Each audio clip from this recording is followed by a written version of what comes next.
Yani lay da saja ke ngasi didu. Deng deng deng. Ya.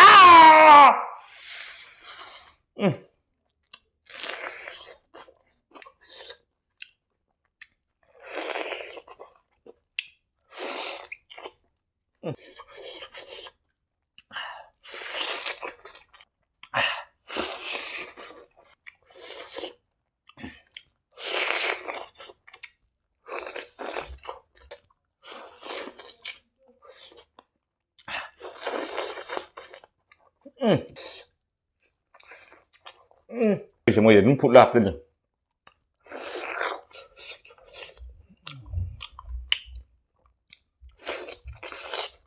Jangan hawi. Let's go baby look kicit.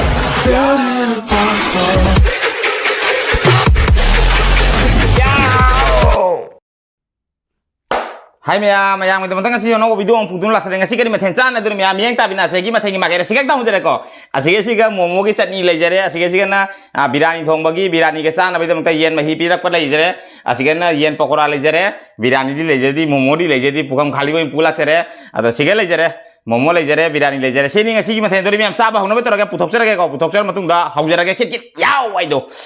putok jare ke hamada sekai no momo Momo sih matung dopo sok jaga humang ka sore dong ngasi ai api ngapain ini ngasi video sem je kai no adi thabak te halaya thenge hai ba talle adu ge dai gi thabak khara lai ya ba do thabak to hajik tawge taw ba hajik mu ising mu laksan da bai tare mapan da ren talle bese jam wai ya ba ising mu laksan da ising lak tra na do na video se na semau ra ge na semau ra video semau ra matung da di nga matung da ising lak na ba adu nga matung da ising la matung da di utok ya hana du biryani du Teng teng teng biryani lay da saja ke ngasi didu.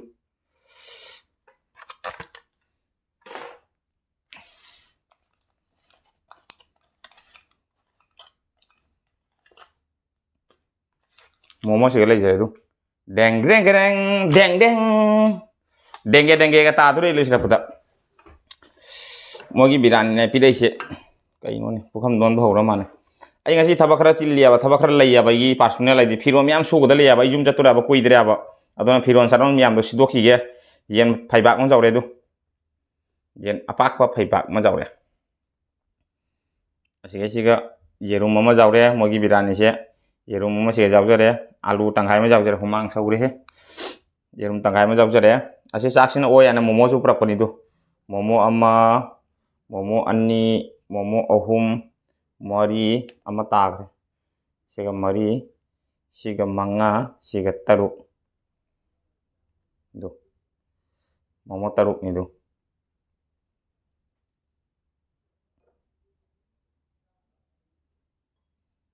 samai na odi momo khara phajai do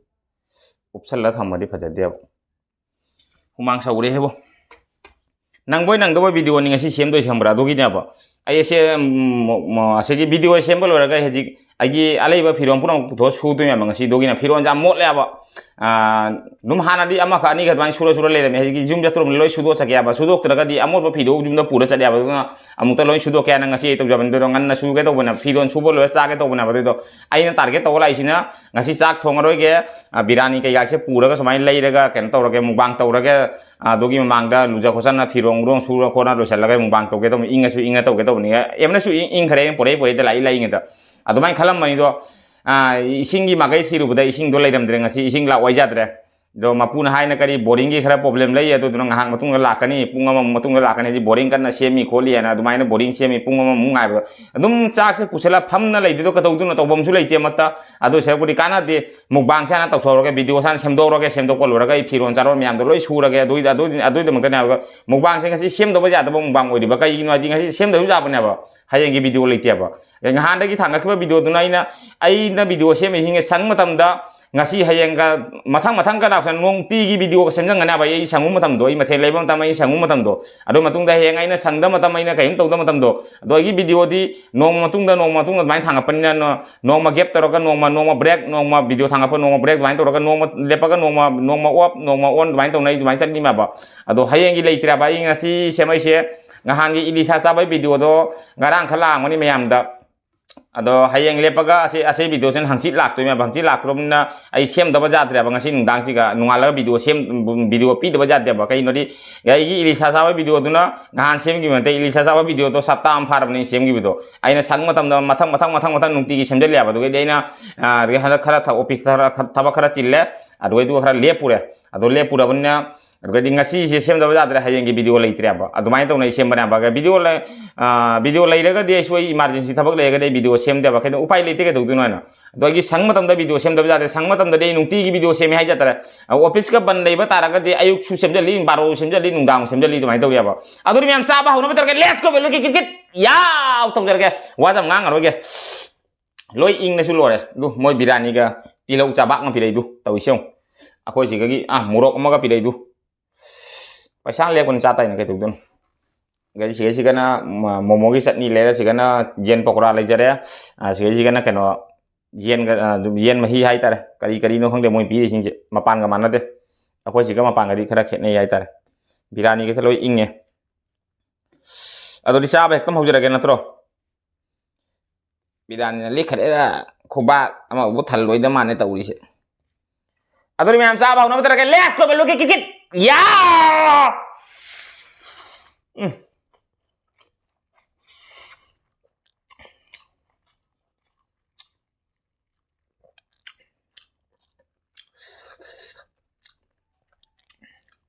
mahal wali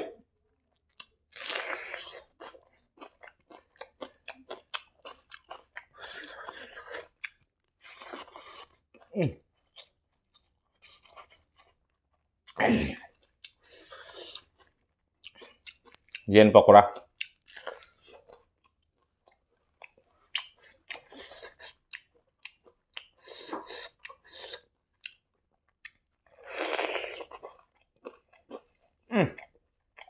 asli hỏi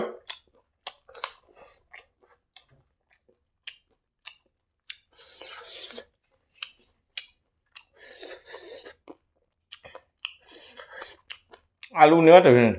khai bốc mặt từ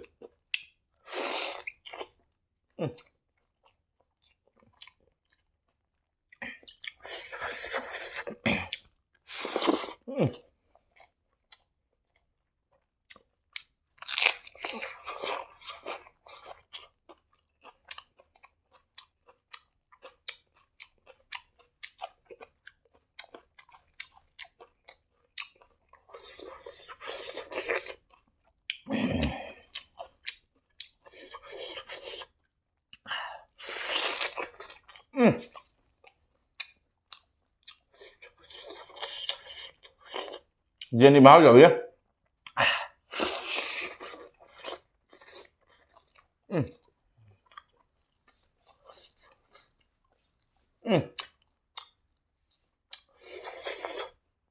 sinh lạc tập đại bộ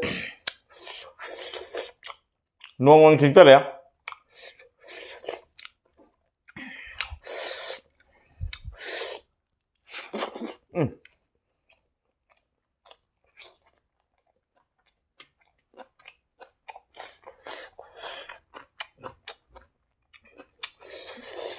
nuông chính tất đi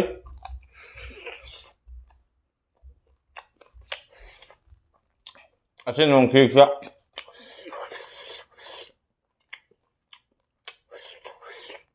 như là hành cái luộc nuông hay ta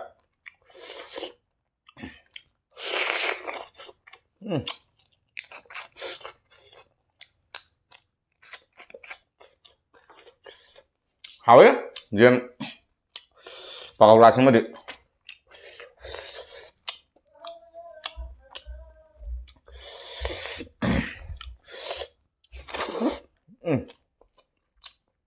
cái riêng thùng một dạ birani cái sao là mấy pin mà pan đấy số hai pin là thế à to pa raita cái pin mình sang qua mà phâm một vài tổ bộ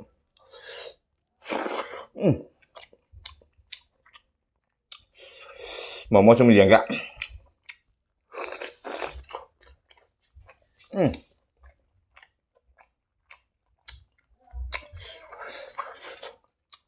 hả em muốn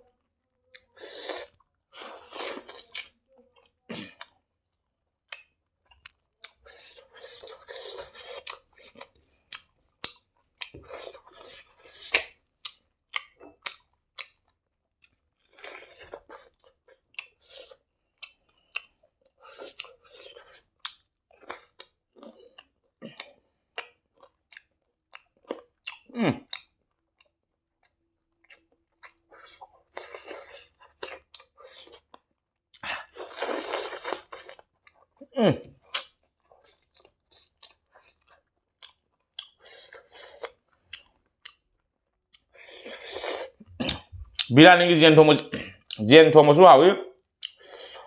जेन हावी बिर्यानी चाक से हावतरे फजन फुटोए माना बराबर तप्पी टाइपता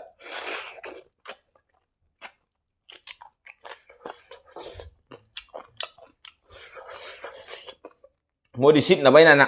फजन सवाल जानी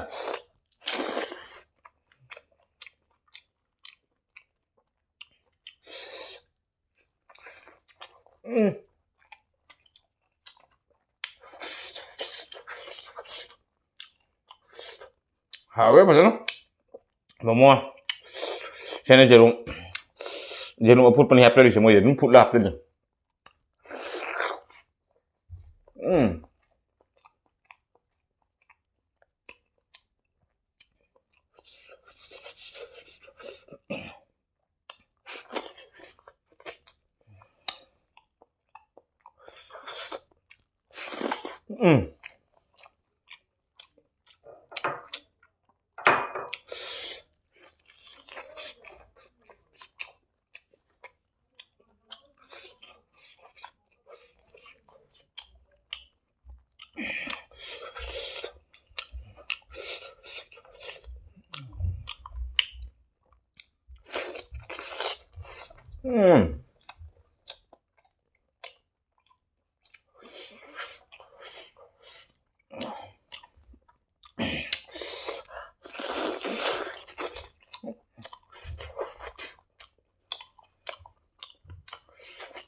Diện mà tung thì mới dậy á Pia lì vào tháng sau đó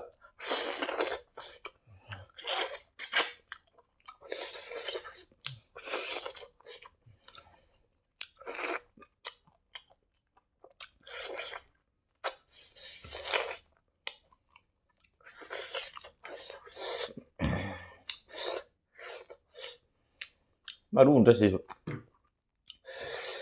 Thuộc bốc dằm tàu ra Mà pan này cara foto đi biryani cái này phải rất là hào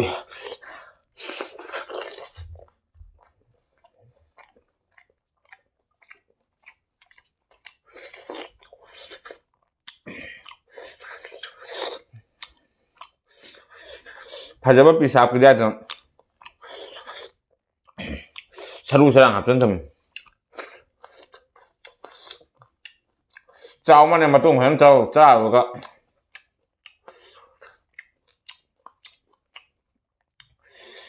Saru untuk dia bu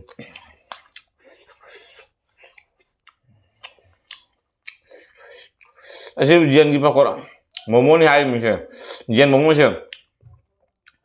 Ujian matnya ke jauh Manung tak Saya ada kerja yang lagi Ông jauh tu badai tu Saya belum kenal kerja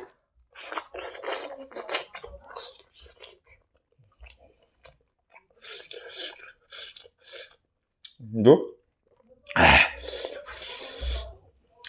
Từ sao Thì lâu người ta hạp là cái từ xong thôi Diên mà sẽ hạp rồi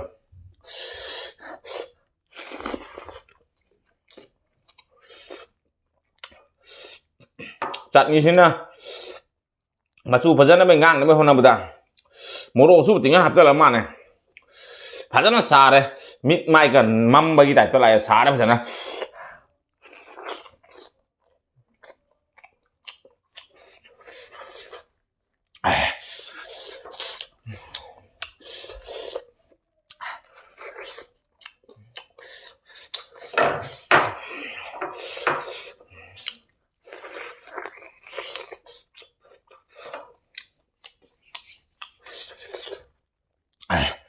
Chung với dukaan chứ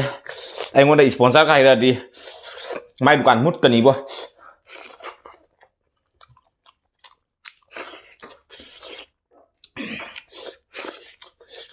biryani chắc sẽ sang lấy cái đơn phải rất là phụ thuộc là cũng tật lại mà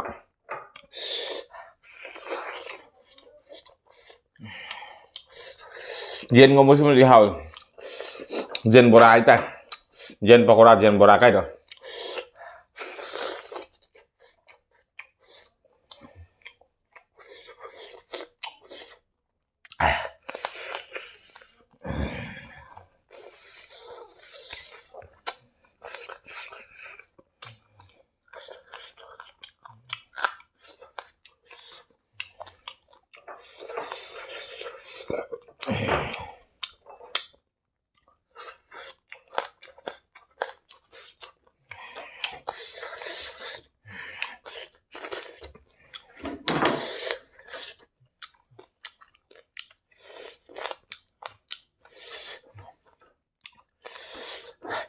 ปุ๊บทะลุด้วย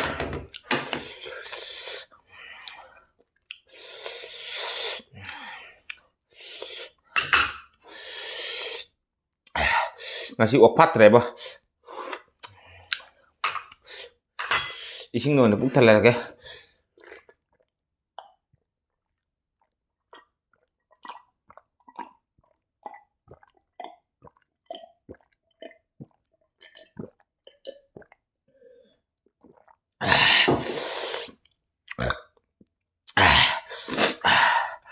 ngasih cak sih kalau opak teh cak lima nggak mau pilih sih aduna matang dah bilang siapa tak ada mau sih pilih bilang nih pilih ani ahum perak hasil pilih sini puktan dah nggak mau susah apa puktan dah aduna ngasih momo perak kan doh puktan dah ising no na puktan lah aduna miam sah sulo na matang dah video lo sanut terus video ye banu ada ke like share komen to bokau bingung channel sini nong channel bising aku sing lek na channel itu subscribe to mun na bella kon ketreng law ni bokau bingung na doi somi bina teng ngai no video tham boku ni kadang